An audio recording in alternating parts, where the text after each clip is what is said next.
Welcome viewers, बहुत बहुत स्वागत है आप लोगों का मेरे न्यू नॉलेज चैनल में। और थोड़ा बात करते हैं फ्यूचर ग्रुप के बारे में। बहुत सारे अपडेट निकल के आ रहे हैं और जैसे कि अमेजन और फ्यूचर ग्रुप की कह सकते हो फाइट चल रही थी। सो आगे क्या प्रोबेबिलिटी लगती है, क्या चांसेस हैं, कितना समय लगेगा अभी और क्लियरिटी आने में, इन सब विषयों पे चर्चा करते हैं दोस्तों। और सबसे पहले ये जानने की कोशिश करते हैं कि ये मामला मीन्स कह सकते हो स्टार्ट कहाँ से हुआ था। और जैसा कि दोस्तों आप सभी को पता होगा कि फ्यूचर ग्रुप और रिलायंस के बीच एक डील होने वाली थी। और उस डील को लेके आप कह सकते हो 5 या 6 महीने पहले ही बहुत चर्चा मार्केट में थी।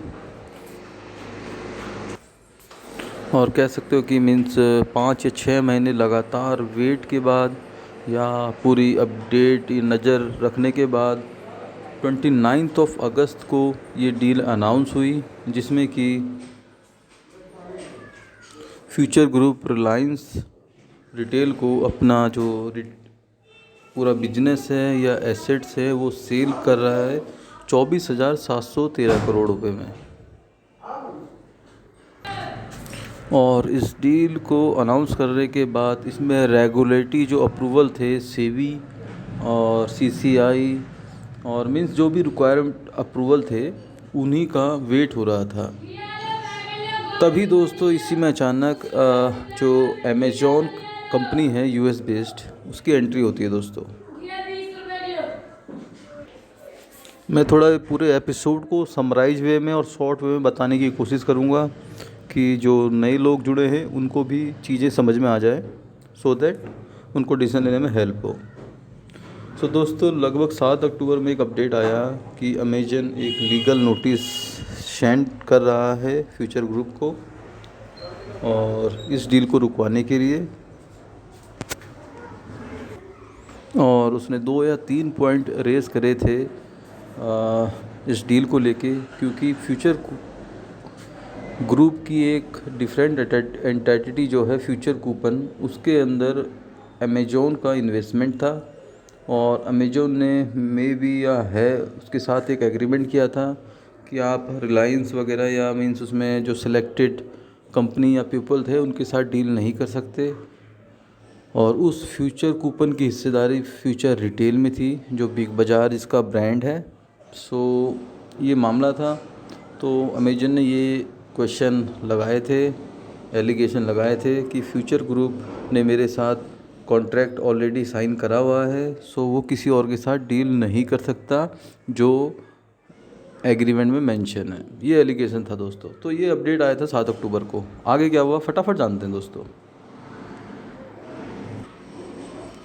और उसके बाद अमेज़ॉन ने सिंगापुर एब्रिटेशन जो है सेंटर है वहाँ भी एक एप्लीकेशन लगाई, कह सकते हो वहाँ भी ये केस लगाया। सो वहाँ भी मीन्स सुनवाई वगैरह चली और उसका जो फैसला था, फैसला कह लो या इंटरिम ऑर्डर कह लो, फाइनल फैसला तो इतनी जल्दी आएगा नहीं, लेकिन वो बहुत फास्ट मोड पे। और जो इंटरिम ऑर्डर था वो अमेजन के हैक में आ गया था। सो ये रिटेल शेयर होल्डर के लिए, जो हम लोग आप लोग स्टॉक होल्ड करके बैठे थे, उनके लिए बहुत बड़ा झटका था दोस्तों। और यहीं से कह सकते हो कि ये जो फ्यूचर ग्रुप के शेयर इतनी बड़ी डील होने के बाद भी 160 रुपये टच करने के बाद भी ये एकदम ज़मीनी स्तर पे आ गए। और जब ये शेयर ज़मीनी स्तर पे आ गए, कह सकते हो दोस्तों आप इस पॉइंट से कि हाँ अमेज़ॉन कामयाब रहा डील को थोड़ा डिले करवाने में। रिटेल इन्वेस्टर के जो सेंटीमेंट होते हैं, जो थॉट होते हैं, उनके साथ छेड़ने खानी करने में और मीन्स कह सकते हो प्रेशर बनाने में, जो भी लेंडर्स थे उनके ऊपर कि वो लोग हट जाएं, वो लोग भी ऑब्जेक्शन उठाएं। और जो हालांकि जो रिटेल इन्वेस्टर हैं हमारे जैसे स्टॉक वगैरह बाई किया हुआ है NSE-BSE वाले, तो उनको तो दोस्तों बहुत कह सकते हो झटके पे झटका लगा। बैड न्यूज़ भी आती गई, कह सकते हो कि वहाँ से ये भी बोला गया कि अगर ये डील नहीं होती है तो हम कंपनी बंद कर देंगे। सो मीन्स कह सकते हो कि रिटेल इन्वेस्टर पूरी तरह फ्रस्ट्रेट हो गए थे इसमें, और अमेजन ये करने में कामयाब रहा दोस्तों। और अभी भी ये नहीं कह सकते कि पूरी तरह फैसला हो चुका है इस डील का। आगे बात करते हैं। सो इसके बाद फ्यूचर ग्रुप ने इस इंटरिम ऑर्डर को चैलेंज नहीं किया दोस्तों, और उसके बाद अपडेट निकल के आया था कि फ्यूचर ग्रुप ने बोला था कि जो, और रिलायंस ने भी अपडेट आया था वो सही था गलत था I don't know, but news में पब्लिश हुआ था कि डील तो जो टाइम है उस टाइम पे ही पूरी होगी। सिंगापुर वाला जो केस है वो हम जो भी प्रोसेस है उसके साथ आगे बढ़ेंगे। सो ये सब अपडेट के बाद भी अमेजन पीछे नहीं हटा दोस्तों परेशान करने में।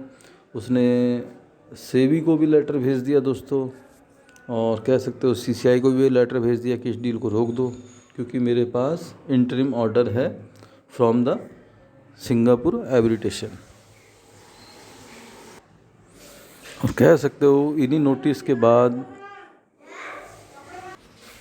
और कह सकते हो इसी पत्राचार के बाद फ्यूचर ग्रुप बहुत एक्शन में आया दोस्तों। और एक्शन में आना लाजमी स्वाभाविक भी था, क्योंकि वो मालिक हैं कंपनी के, और कोई दूसरा पर्सन आके बोल रहा है या उनके खिलाफ़ या उनके लिए बोल रहा है कि ये जो काम करने जा रहे हैं उसको रोक दो।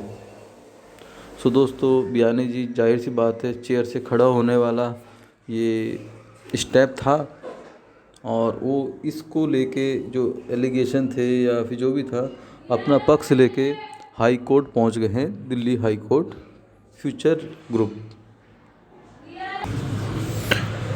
और यही सब रीजंस की वजह से जब हाई कोर्ट में मामला अभी दोस्तों कह सकते हो जारी है, क्योंकि कोई फ़ैसला नहीं आया है,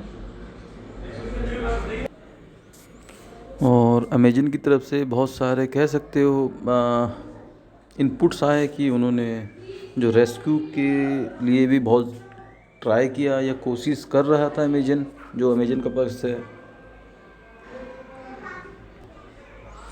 और हाउएवर जो फ्यूचर ग्रुप का पक्ष है उन्होंने बोला अमेजन ने कोई सपोर्ट ही नहीं किया हमें, या फिर जो एक रिपोर्ट वगैरह आई थी उसकी मैंने शेयर भी की थी वीडियो में, उसमें लिखा मेंशन था कि अमेजन ने कोई हेल्प नहीं करी इतने प्रेशर के बाद भी। मीन्स प्रेशर आया हुआ था ऑलरेडी, कोरोना से रिलेटेड, डेब्ट से रिलेटेड, मीन्स सारे स्टोर बंद थे, तो उस टाइम पर जो जाहिर सी बात है बड़ा इन्वेस्टर है उसको सपोर्ट करना चाहिए था। लेकिन जो रिपोर्ट निकल के आ रही थी, जो न्यूज़ निकल के आ रही थी, उसमें ये मेंशन था दोस्तों अमेजन ने कोई सपोर्ट नहीं किया। और हालांकि कोर्ट में सुनवाई दोस्तों फ्राइडे तक हुई है, और मंडे को जो बोला गया है दोनों पार्टियों से कि अपने अपने रिटर्न में जो भी आपका पक्ष है उसको रखिए, और कोर्ट ने अपना फ़ैसला सुरक्षित रख लिया है। सो वो भी बहुत जल्द हमें मिल जाएगा। हाउएवर जो अपडेट निकल के आ रहे थे कि क्या हुआ कोर्ट में, सो वो थोड़े से यहाँ पर मैं शेयर कर रहा हूँ। हालांकि ये मैं इनकी पुष्टि नहीं करता कि ये हुआ है, लेकिन मेरे हिसाब से ये सब सही होगा तभी जाके मार्केट ने थोड़ा पॉजिटिव रिएक्शन भी दिया था। इसमें यह है कि अमेजन 10% से कम हिस्सेदारी रखता है, तो वो ऑब्जेक्शन कैसे कर सकता है दोस्तों। बहुत सारे मीन्स कह सकते हो जो भी आर्गूमेंट चल रहे थे कोर्ट में, वो अमेजन का पक्ष कह सकते हो कमज़ोर, और फ्यूचर ग्रुप का थोड़ा स्ट्रॉन्ग पक्ष मुझे लग रहा था दोस्तों। क्योंकि इस डील के बाद फॉर इंडियंस ये विन विन सिचुएशन थी दोस्तों। जैसे डेटर्स कह सकते हो, जो भी लेंडर्स थे उनको उनके पैसे मिलते, हम लोगों को अपने शेयर की जो एक हम एक्सपेक्टेशन करके बैठे थे कि इसके अंदर अच्छा खासा प्रॉफिट होगा वो होता। मीन्स कह सकते हो कि इंडियंस के लिए बहुत अच्छी अपॉर्चुनिटी थी इसके अंदर, और है भी दोस्तों अभी भी, कि फ़ायदा होता। लेकिन जो अमेजन चाह रहा था उससे मेरे हिसाब से एक बर्बादी होने वाला था ग्रुप। क्योंकि जो अपडेट निकल के आ रहे थे उसमें ये तक था कि हम अगर किसी के साथ डील कर रहे हैं तो फिर हम क्या रिलायंस को पहले बोलें कि 1 मिनट, मेरे बड़े भाई यूएस में बैठे हैं, मैं उनसे पूछ लेता हूँ कि डील करूँ नहीं करूँ। सो दोस्तों, ये सब इंटरेस्टिंग भी एग्रीमेंट लगे मुझे, लेकिन फ्यूचर ग्रुप का पक्ष स्ट्रॉन्ग लगा। हालांकि फैसला कोर्ट ने आना है, सो हमारे बोलने से कुछ नहीं होता दोस्तों। बस ये है कि हम अपना एक कह सकते हो प्रोबेबिलिटी, चांसेस क्या लग रहे हैं वो शेयर कर सकते हैं, लेकिन इसका कोई महत्व नहीं है दोस्तों। महत्व सिर्फ़ और सिर्फ फैसले का है जो कोर्ट देगा।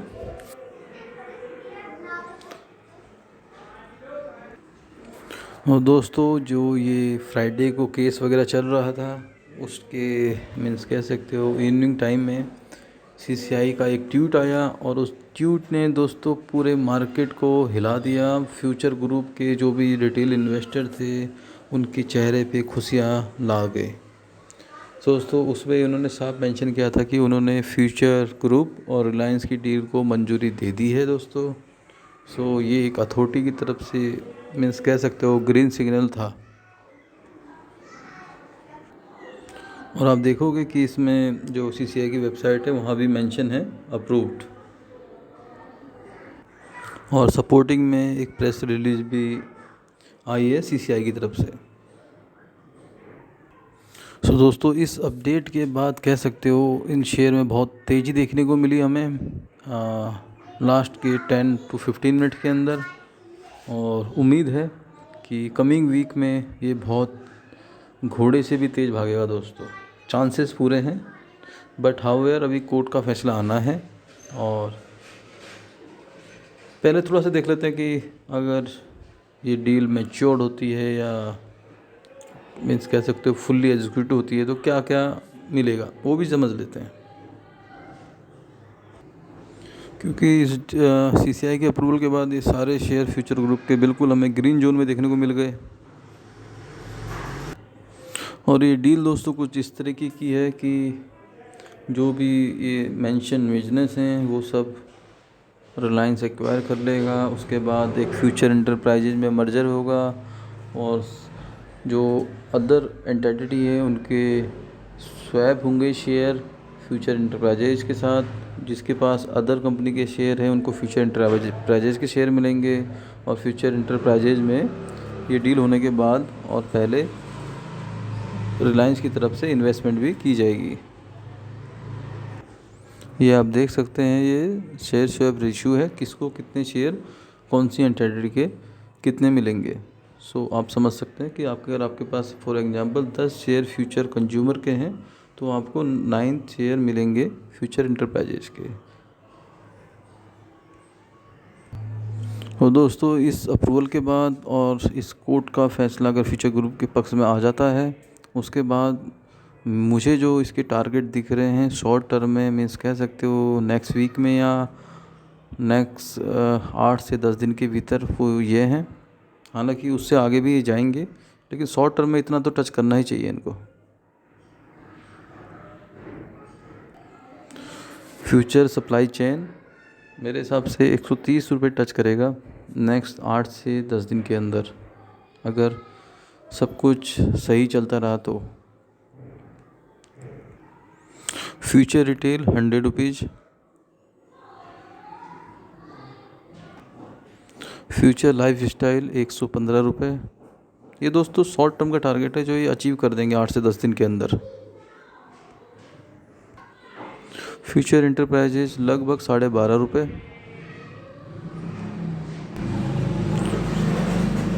फ्यूचर कंज्यूमर लगभग 10 रुपये। और अब समझने वाली बात यह है कि अब क्या इसमें मीन्स प्रोबेबिलिटी है। तो दोस्तों, अभी रिकॉर्ड डेट नहीं आई है और अभी और भी अथॉरिटी की अप्रूवल बचे हैं। सो इस पूरे प्रोसेस में लगभग आप कह सकते हो by end of the December month तक तो लगना ही लगना है एनी हाउ। और जो यहाँ तक की बात रही अमेजन की कि अमेजन अब क्या करेगा, तो दोस्तों इस सीसीआई वाले फैसले को लेके अमेजन दोबारा से कोर्ट में जा सकता है, जो चांसेस हैं, बट मुझे नहीं लगता कि उसको इसमें भी कुछ बेनिफिट या कह सकते हो उसके हक में कुछ आएगा। हालांकि वो चैलेंज ज़रूर कर सकता है दोस्तों, ये उसका भी हक है। So no doubt. सो दोस्तों ये थी पूरी कहानी इसकी, और होप आप लोगों को पूरी डील समझ में आ गई होगी और आगे की प्रोबेबिलिटी मैंने शेयर कर दी है।